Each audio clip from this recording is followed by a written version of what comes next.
Hi, I'm Brandon. Welcome to Behind the Blinds, our show where we dive into the finer details of everything shades and blinds.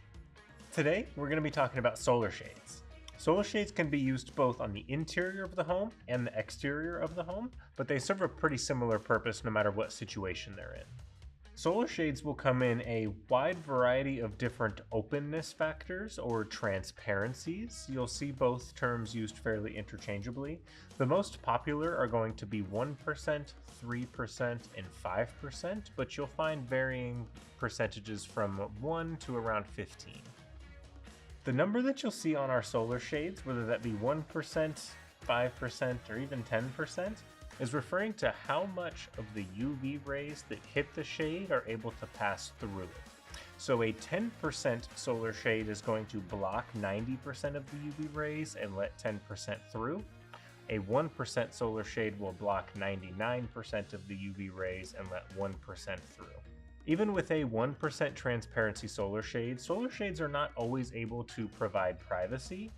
In certain situations, they will always be transparent visually to a certain extent.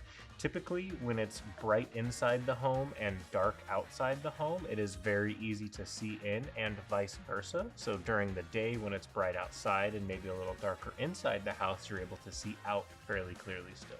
Because solar shades block out UV rays from passing through them, they're great at reducing heat.